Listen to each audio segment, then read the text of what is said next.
double dyno and a micro prepper. Hey guys, welcome to Belly Hanging. This is your favourite, most Pokemon podcast in the world. We are two climbers, very average. My name's Peter. My name's Danko Winterburn. I'm a live Pokemon. I am a Snorlax. No, I'm not. I'm a Snore. You're a Snorlax. I'm a Diglett. You're a Diglett. Welcome to Belly Hanging. This is a little bonus episode for you. This could be on a Monday, could be on a Tuesday, could be on a Wednesday. Any damn day we want. Any day I want. Not you want. I want. I choose on the Shut podcast. up, Shia LaBeouf. I'm Shia LaBeouf right now. Yeah. I'm beefing Shia You're beefing LaBeouf. Shia LaBeouf. No. Why are we here? Why are we here? So finally, after many months, I'm not going to find out how long this is, but it's a long time. It's Don't been you a say we, fuck. We've finally, Dan has finally got the time, and he's watched Dawnwall finally. For ages I've been telling him to go and watch Dawnwall. Ages? It's a great film. Me and Dan went and watched Free Solo, and I was like, when I came out, I was like, yeah, that was really good, Dan. But you know what you'd love? You'd love Dawnwall. So, and I've been begging him to go watch it for ages now, and finally we sat down last night and we watched Dawnwall. And what did you think of it, Dan? Oh, do you know As your what? first viewing experience? This is the first ever film you've ever recommended to me as well. It's the first film you've ever seen? Probably, well? yeah. No, Godfather. Oh, you've seen The Godfather? Yeah, Godfather 4? Yeah. Best Godfather. The climbing one. Yeah. One about where they climb El Cap. George Dawes. And on El Cap, innit? Yeah. What's his name? Fredo? Fredo, yeah. Fredo. Semi-Fredo. And I'm like, Fredo, don't do that though. And he did it though, didn't he? So, let's just turn it upside down for a second. Yeah. I've tried to get you to watch Dawnwall for... I don't know how long it is now. Me? I've seen it so many times. I've got a Dawnwall tattoo. 8 months. It's been a long time. It's been... It's just weird. I don't know why I've not seen it. It's really against Tommy Caldwell. I love Tommy Caldwell. Do you want to see my Tommy Caldwell impression? Dude. Are you ready? Yeah, I'm ready. This is my Tommy Caldwell impression. No way. You like that? That's good, isn't it? Please, if you see Pete, if you go just ask ask him me, to see his Tommy Caldwell I've impression. got a really good Tommy Caldwell impression, so just ask me. Yeah, so what did you think? Finally watched it. It was amazing. Such a great film. It was definitely more of a climbers film than Free Solo. Free Solo is way more approachable for the common folk, but this was incredible, so inspiring and so insane. And I love the way it started with Tommy and his history, because he's just got such an insane history. Insane story. So insane. What a mad story. So he's his dad is just a crazy mountaineer. So Tommy was born very little, and I think he indicates that he's like a bit underdeveloped when he's young. And he says some really definitely not PC language, which is funny anyway. It's his story. He gives a shit. Right. What? No. What did he say? Cause I can't remember this. The word was pretty funny though, and he's like, so his dad is this super all-American bodybuilder. So he's like, what should we do? Dude. I'm just gonna take him into the mountains. Make him a man. And make him into a man. And one of his friends was like, if this was now, Child Protection Services will be on his case, because he's like doing the craziest mountaineering stunts. Like there's that photo of him like hanging on a wire between two peaks. Highlining. That is just fucking nuts. Mad. He's like 7. Yeah, insane. Like my dad failed me. That's what I think. He did all right, but fuck you, Dad. My dad did all right, but like not like what. Why did you miss all these tricks? No, but to be fair, it's just insane, isn't it? I don't know. So he's a little tiny little dweeby little lad. Yeah.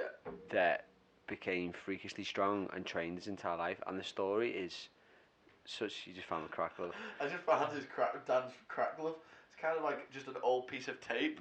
But we know what it is, so it's not just an old piece of tape, it's just is it? under the coffee table. That's Beauty's in the eye of the beholder. It's very nice that. Anyway, carry on. It's just this little dweeby lad that just out of nowhere gets onto the climbing scene and crushes this world championship thing, and then just explodes. Yeah. So accidentally wins this amateur competition, gets invited to the pro one on the next day, and then wins that.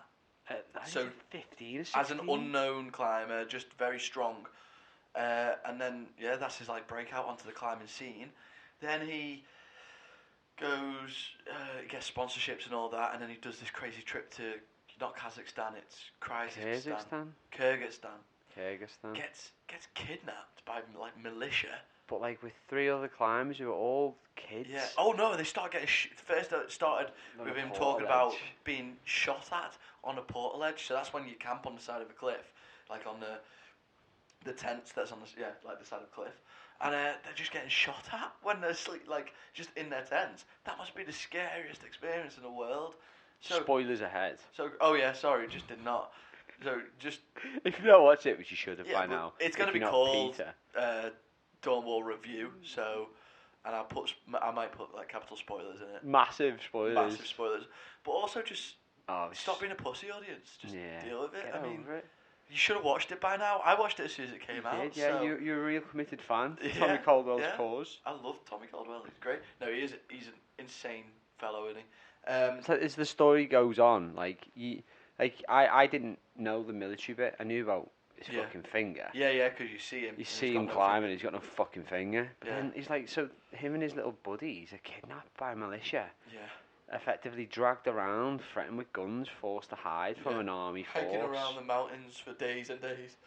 And then Tommy, basically, this 16-year-old lad, sees an opportunity and pushes an adult with a captor gun. with a gun over the edge of a cliff, like killing him. It reminds me a lot of your struggles growing up, that story. Does it? Yeah. Yeah, when I pushed... yeah, you told me about the little struggle you had when you were in your bedroom, or like you're like over a teddy bear, you know. Yeah. It's like oh, damn, that was a deep dark And you were secret. like, you were like, I'm gonna sort this out. Yeah. He's going off the cliff. Yeah. Uncle Jerry, he was in my room. he was Get playing off with my teddy bears. He wouldn't. Uncle Jerry, He just wouldn't stop. touch him again, though, Stop would he? touching my You teddy can't. bears, Jerry. He's off the cliff. Yeah, you know what he did? He used to show me what. Oh, this get dark. Let's just skip this. So Jesus. Tommy Caldwell's Let's just move pushed on. the guy off a cliff, and Peter Uncle's Meanwhile, abused his in teddy England. bears.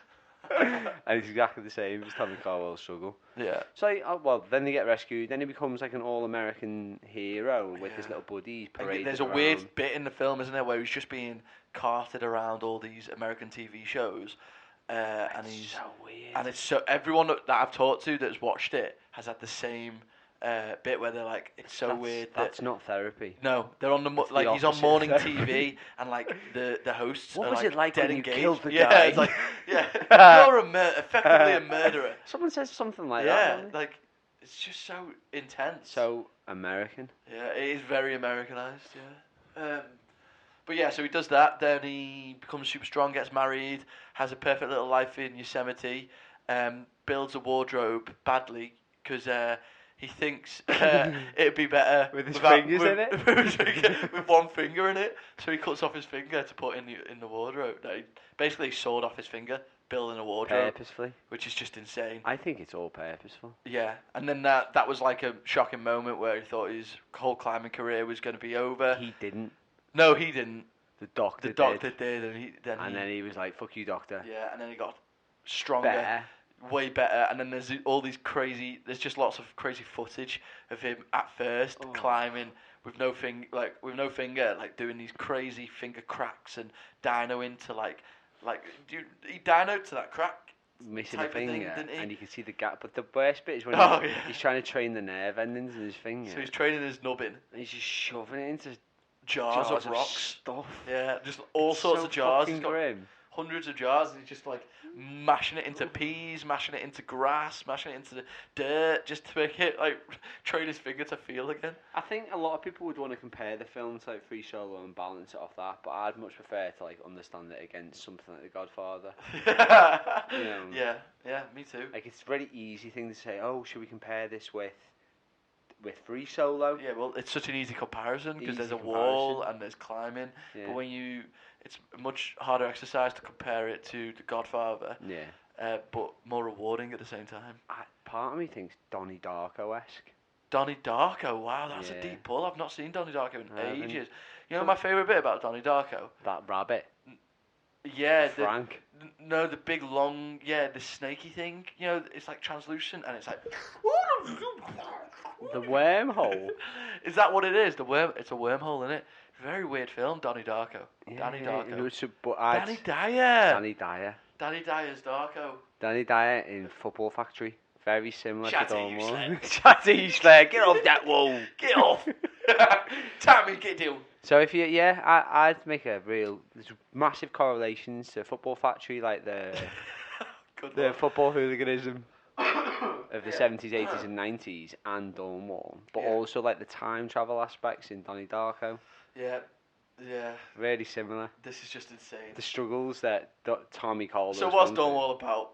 Dornwall. It's about a man who is a fucking super strong crowd, who's climbed his entire life. Yeah, so we've introduced Tommy quite well. Such a struggle. Yeah. Like through these things that would knock a lot of people back. Yeah. He's overcome them to become like one of the best like big wall climbers in the world. Yeah. And like I've watched loads of his footage knocking down other things around the world, and he crushes. So, and this film for me, I've watched it, I don't know, 6 times. I find it dead easy to watch. Yeah. Kevin Jorgensen, his little buddy, his new lover on the mountain. Yeah, we've got a theory that they fell in love. They fell in love on the Dornwall. I don't blame them. Because they were there for 14, no... It's more like 19 days. 19 days? Jeez, man. Yeah, so basically Tommy, just to give a...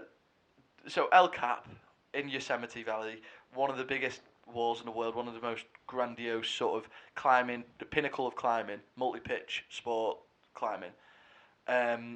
Tommy goes there and he knocks out pretty much over the course of a couple of years every single route there, then starts developing new routes in between the routes.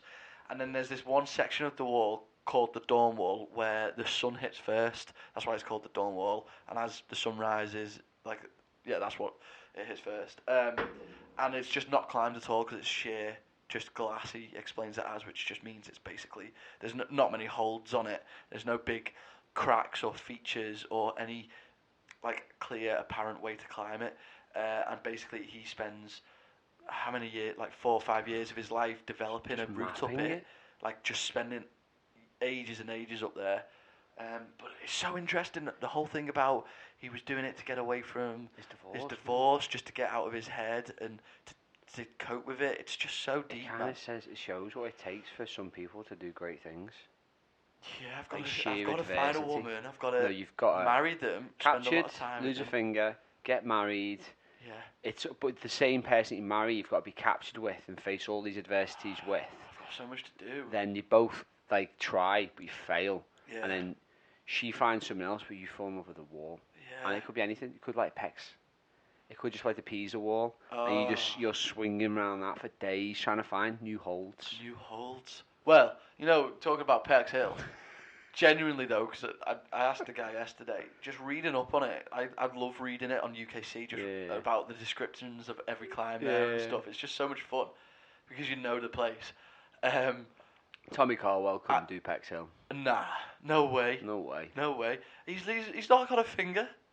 There's no way. Nah, you need all fingers for Pecs Hill. Hill. You need all of them. No way. Can't pec stack. You can't pec stack without that finger. That's a good point. Can't pec stack without that finger. Probably wouldn't need to. The Grand Tour at Pecs, man. How, as a life goal, how amazing would it be to get that? It's only been done once by some guy in the 80s, and that's when you traverse the entirety of Pecs. Gets you a V9. I don't think it. I think it should take about 35 minutes or something. Yeah, it would take a long time, and it's all green and mossy and gross. And I'm sure there's bits of it that you've got to traverse mega high.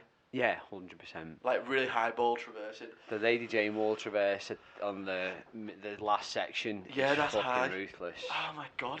So Tommy Caldwell, man, Anyway, we're talking big here. We're talking Widnes. Widnes. The big He's sheer got to witness the cliffs fitness of Widnes. Witness the fitness. Can you witness? You did a really nice little synopsis of his bringing up to the Dawn Wall there, Yeah. He's this sheer thing that he's just going to explore for years. Yeah. But he's also lost his climbing partner, who is his wife. Yeah. So that's when he finds his new lover, Kevin Jorgensen, Yeah. and they just set out to crush this thing. Yeah. And the route that they find is when they piece it together in all the grading system, I think it's 512 to 514 climbing all the way up. It's consistently the most hardest climb in the world, isn't it? Basically. It's insane. I think that's what it ends up being. Yeah, because don't they say it's got more 514 or 515s than 514s or it has more of it on that route than everything put together on El Cap. They say something like that. I can't remember. So basically, me and Pete don't really know much about climbing. what we know is that it's dead hard. It's dead hard. And these two dead strong fellas battered it. Yeah. Dead hard. But they had moments where they didn't batter it, and then they struggled. They struggled. Hurt themselves. So like one of the most memorable bit is that traverse section.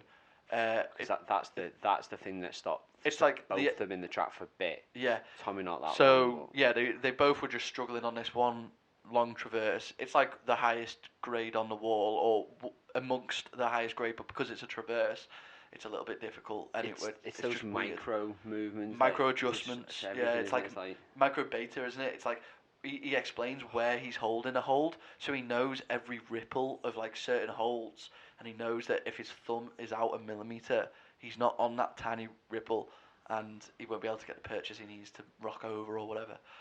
When they film that bit for both of them, it's so beautiful. Yeah, because there's a section where he heel hooks. He goes out, reaches his full apex this is on the a tiny Jorgensen lip. one, because he's narrating his own, isn't he? Yeah. And it's fucking nice, that. So he reaches out, there's full reach. So imagine you're super high on the wall, you're reaching your arms out, and you're on two tiny ledges. And then he has to get a heel hook on his left, micro adjust his left hand, take the heel out. I think you should let Kevin Jones put it back on. Yeah, just go. Yeah, it's all. Yeah, just go watch it. Jesus, it's just insane though. It's so beautiful. But what? So your favourite moment in the film? No. No. Not that bit. No. I think I know what yours is, but I'm trying to get you to say it. My favourite moment was, the. Anyway. Oh, good moment. That one. I can't think, man. Favourite moment? Yeah, it'll be the dyno. It is, in reality, it's the dyno. I was racking my brain for a really... It's fucking awesome. Oh, no. My favourite moment is where Tommy Colwell drops his phone out of his tent. Drops. Yeah, like that. Yeah. It's pretty... Because basically the press start really getting involved in the climb. Fucks the psych up, doesn't it? Yeah, definitely, because like the whole country gets behind them, though, and it's a bit like... moments. Huh? You're allowed 2 moments, just flow. Me? Yeah, take more than 1 moment, choose more moments. Oh, really? Go for it. Okay. So the the press just get involved, don't they? Yeah. And it really becomes almost like a reality TV for America. And it was, wasn't it? Yeah. It's fucking weird. It's weird because Jorgensen gets left behind, basically, because Tommy is a bit of a better climber. So he smashes out that traverse section and carries on. And in the world's like... It's because everyone has their opinion, don't they? They're like, people are like... fucking opinions. Yeah. People are like, Tommy should leave him, or Jorgensen should throw in the towel and just help him. Everything like that. And then Tommy's eventually just being the good lover that he is. They're in love, aren't they? They're in love. So Tommy goes back down and is just full support mode. So is the film... You could also compare it to, like, romantic films. Yeah. 500 Days of Summer. 500 Days, that's a good one to compare it to. Very similar. Or Click. Click. That's a very romantic film. Yeah. Click. It's very similar to Click. Daddy Daycare. Daddy Daycare, yeah. Very, very similar. Lots of similar vibes, because true love stories with ups and downs. Yeah. And like, and Daddy Daycare, Tommy's looking after Jorgensen for a little bit of it. The dino scene's just like in Ferris Bueller's Day Off. Yeah, where he Ooh, baby. yeah, it's just like that. It would have been better if they put that song in it. So Tommy's smashed around the traverse. He's gone past him, Yeah. and then so Tommy's been trying to do this dino pitch. Yeah. And he can't do it. He sets it up in his garden, can't do it. It's a big like 2 meter sideways dino. Yeah. And then, so he develops his own little down climb, huge way to get around this dino. It's like he does 400 meters of climbing to get around 2 meters. Yeah, to get around 2 meters, basically. It's fucking cool. Yeah. And then, so Jorgensen's just finished like the biggest battle of his life. He's just finished the traverse, and then he just smashes the dino, basically. And I was looking at that dino, thinking, "Oh, it looks pretty easy." But it looks so horrible. Even if it was set in the hangar. Sideways. It's a sideways dino to a sharp sloping ledge that's in the wrong direction to catch. Like it's going downwards. It's fucking horrible. Yeah. And Jorgensen's battle is equally as good as Tommy's. Tommy's is the Yeah, longevity because he's Yeah. been doing this all his life. Yeah, because Jorgensen's is super strong boulderer. like it's more of a physical battle for Jorgensen, isn't it? Whereas it's Yeah. a mental thing for Tommy. Tommy because he's been developing it. Then he climbs a bit further. Jorgensen Yeah. pulls a hold Off the wall. fucking wall. On another dyno, which they don't even allude Show to Tommy. that much, do they? It's just a secondary dyno that is just, let's just find dynos up this wall because... Dynos on... I'd love to try a lead dyno. Yeah, I mean, I would love to try it, but part of me thinks I'm not there yet as well. Like, just in terms of head game, like, that must be the scariest feeling in the world, to be high up and just jump and be airborne, trying to grab another thing. Oh my lord, Dan. Oh my lord. I think you just don't think of the consequence. Because there's 2 consequences, isn't there? 3. There's One, you probably catch it, Yeah. and then you're fine. And the other one is the fall. And on the fall, the consequences is that for some reason, which doesn't happen often, is that the equipment fails and you Yeah. die. Yeah. And the other one is the equipment catches you. So, but the likelihood of the equipment failing with those type of guys is Yeah. very, very low. But the feeling of catching it and falling must be pretty cool. It must be. It must be pretty It cool. must Like, be get scary used though, to it. man. It must And be get used to horrible. it. Because what did Martin say yesterday, and it's something I never actually thought about too much, but when you do a dyno on lead, you've got to have loads of slack, otherwise you're going to be dynoing, like, there has to be lots of slack in your rope. Otherwise, as you jump, the rope's just going to pull you back down to the earth. So, 1, you've got to have loads of slack. 2, you're dynoing upwards, so there needs to be enough slack to get you there. Then if you don't catch it, you've got all the rope in the slack, to fall. all the rope between you and the quick draw, and then double that because you're going past your piece of gear that you've just set. Awesome. So it's such a long fall for a leading Got to dyno. try it sometime. Yeah, one Well, day. So I think one of my favourite moments is when Baby Fitz becomes a world-class climber Oh, right. for his yeah. size at his end, and he mantles out on that yeah, rock. that's such a cute moment. That. But it's funny to see how natural the movement is of mantling and getting over the top of a boulder. Because what is he? He's about 4. He's like a dead. Less than that, I He's a think. He's a little He's a baby, little fucking and plum. there's a stone on the floor, and he's just like Stone. it's a boulder. it's a boulder, but like we'd just step on it. For his size, Yeah. it's probably like a V2. Yeah, fair Probably bigger. yeah, probably. And he's doing this disgusting mantle actually. Yeah, it's so funny, but it's dead cute. But it's funny seeing how naturally he moves. He gets a really high like leg up on it, and he's like scraping his thigh to like mantle his chest over. And it's like, wow, that's such a natural movement for people to do. I think my other moment was where Jorgensen and Colwell have just finished all the hardest pitches, and they're just sat on the portal edge just saying, Yeah. which, Yeah. and it's What's it called? Arcade Win Its Edge or 5. something? Win Not, Its Edge. it's not Win Its Edge. That's in a... No, there is a place called Win Its Edge. You in know the what Win Peak It is, District. don't you? Yeah. Yeah, good. And Yeah, good. so he's just sat on, but listen to Arcade Fire Yeah. and just chilling in the sun on the dorm wall. Yeah, yeah. like And they're that having like beautiful- coffee, aren't they? man. And they're just like... And they're like, shall we just stay here for I'm for so longer? jealous. We're in And it love. was really cool. Let's stay here. Yeah. Don't want to go to the real world. Oh, it was really cute, man. Yeah, it's beautiful. Just such a great film. So all, how many plums would you give it out of 7? Out of 7, I'd give it 5.9 plums Oh. out of 7.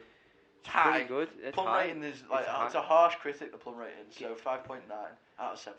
5.9. I think it meant a lot more to me because I might have seen it now. Okay. I'm gonna go for the 6.03. 6.03. It's probably the highest. So there's not actually that much in it between us. It's probably the most plums I've ever given to anyone Yeah. or fair enough. anything. Well, you gave me a lot of plums. That's not- Yeah, but they're different. They're different types. Personal of plums. plums. Personal plums. So I love your personal plums. that's our review of Dawnwall. It's just us narrating it, Yeah. loving it. It's a fucking super hot climbing film. Yeah. Go fucking watch it. Go if watch you it. like climbing, even if you don't like climbing, it's fucking great. Yeah, yeah. It's a really solid film, and It's phenomenal. but bringing it all back to reality. Watch your back. Now we've seen Watch your Dawnwall. back. Watch your back. Watch your girl. back for Dawnwall. What else have you been up to, you horrible little bastard? Me? Yeah. Recently I did a massive swim. Refer to why you did the swim, because we've said it. So I think we've in the last podcasts or a couple of ones we've mentioned it, but basically recently, last year I tried to do a big swim. Got it in my head that I was a swimmer because I listened to a guy on a podcast say he was a swimmer, and I looked at him. I was like, that's basically me. It's just that I'm not him, but basically we're the same. So I I booked myself in for a 3-mile open water swim in Bala Lake in Wales. As you do. Yeah. Did a lot of volume of swimming training, all in a pool. Didn't wear a wetsuit. Was the pool cold? The pool was chilly, but not Chilly. not as cold as Bala Lake. Not as cold as an open water swim. Was So it choppy, the pool? no, it was really, really still. Nice and still. Yeah, nice and still. But were the kids in there playing? Yeah. That can be distracting. Yeah, distracting. So I've got And all the there's things chlorine. in place. There's no chlorine There's in no Bala. Yeah, That's exactly. easier. Yeah. So anyway, jumped in last year, man. And the weather was horrible. It was just such a bad experience. I was getting splashed about. Ended up being in the water for about half an hour. Really generous. giving it all my. That's generous after the last. You said it was like minutes last. No, I didn't. Nah. It's I've got this image of you just jumping in and going, ah! No. I did definitely do that. I definitely did that. But I gave it a good go. But I just didn't get into a rhythm of a swim. My breath was gone. I started going blue, and this big Welsh bastard with a massive ginger beard came up to me in a motorboat. I was like, "Are you all right?" And I was like, "No!" And he just got a big hand around my neck and lifted me out of the water, put me on the like boat. when you grab a puppy behind the neck of the Yeah, skin. just like that, man. And I'm like this naked little boy, scared and afraid, in this freezing cold water.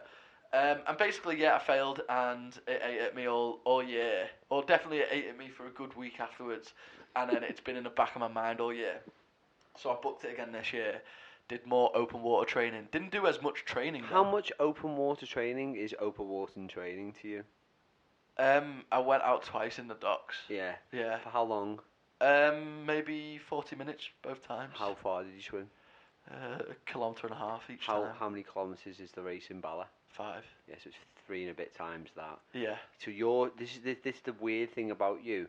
You train for certain things. Yeah. Part of it's like functional, like you Yeah. dance and all shit.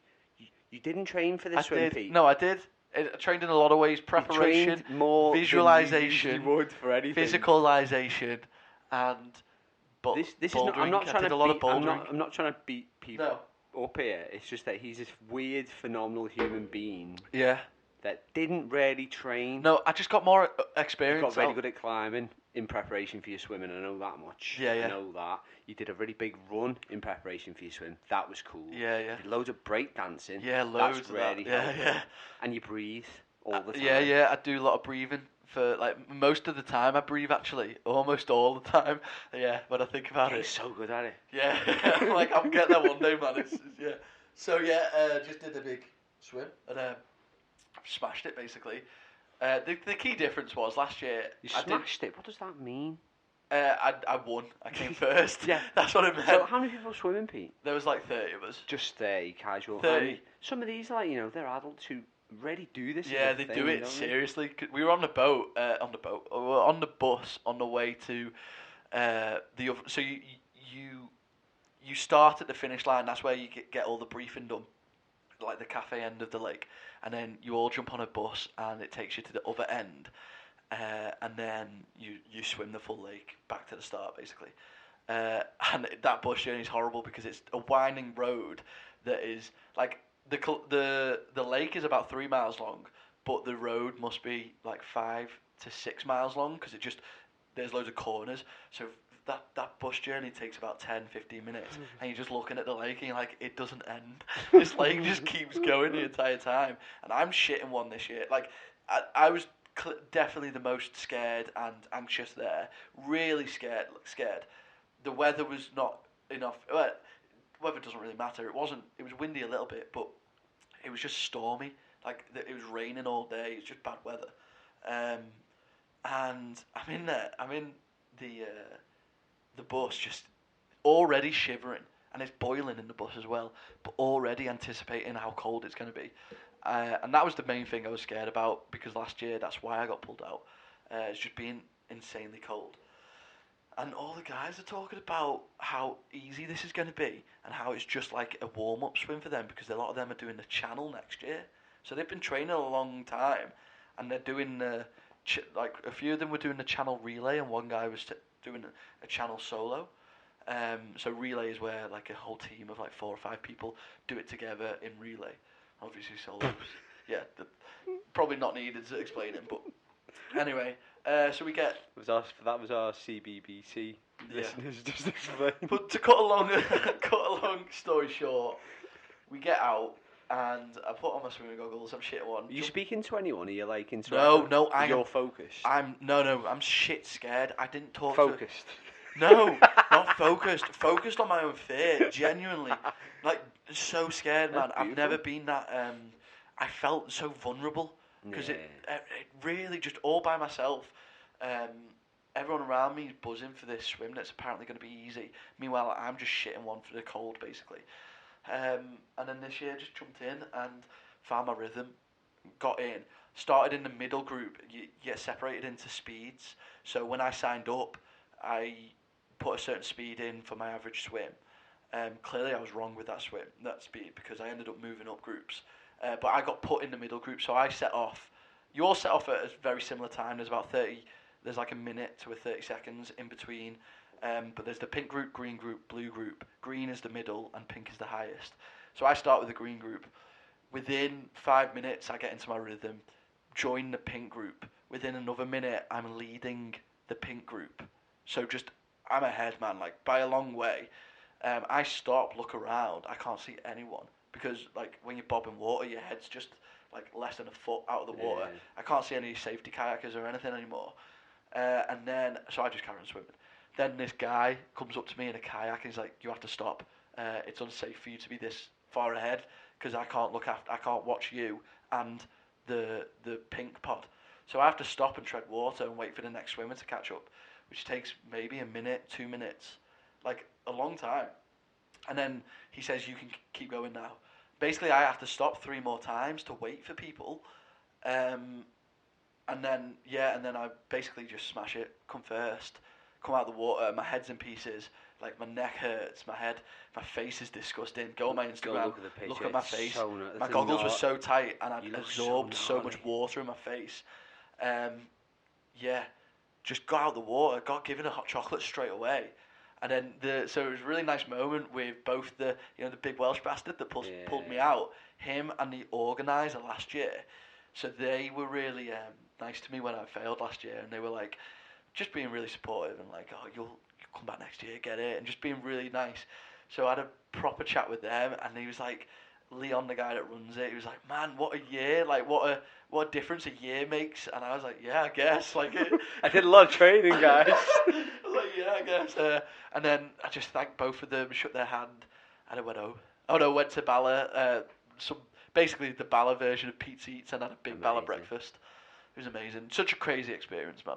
So buzzing. If you do that drive back down the side of the lake again, could you imagine where your thoughts would be to do it again?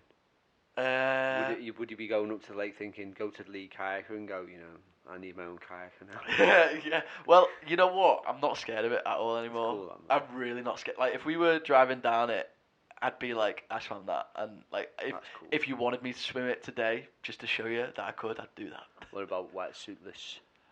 No, that's a different game. So yeah, like last year, the reason I failed clearly is because I wasn't wearing a wetsuit.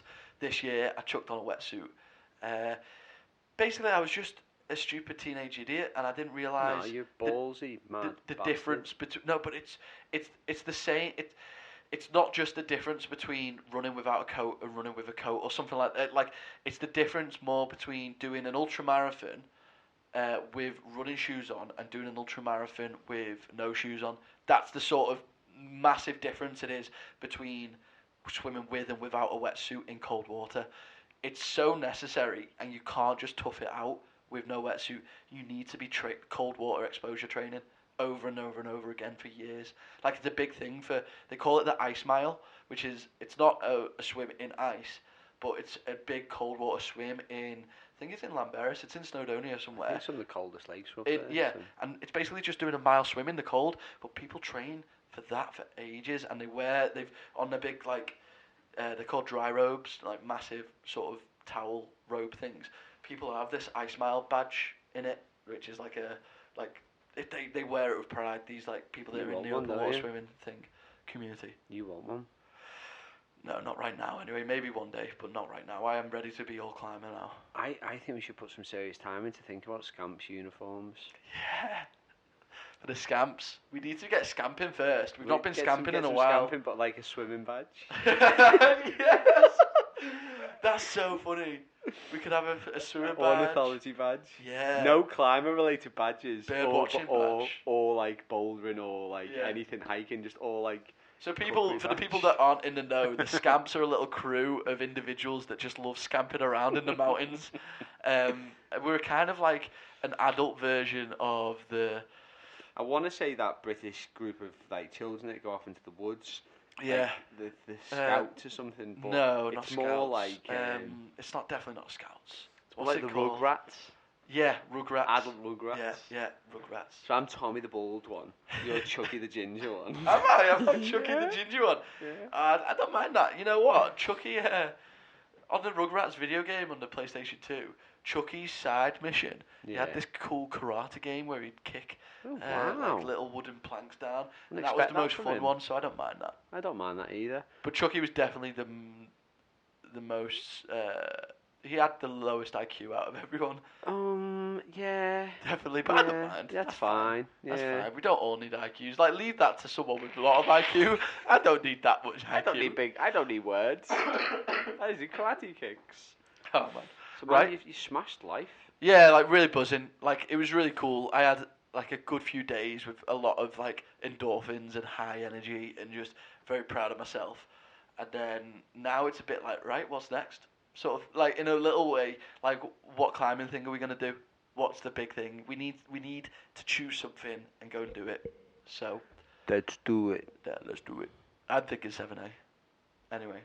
On that note, On that note, take it easy. Go follow at Dino Club, at Peter_Rick. lick a rock with at Danko Winterbear, And follow at Dino Club, at Enso at Methods, BH Pod. at THC Liverpool, All of it. at just follow everything. Yeah, take and it easy. subscribe and like stuff and be friendly.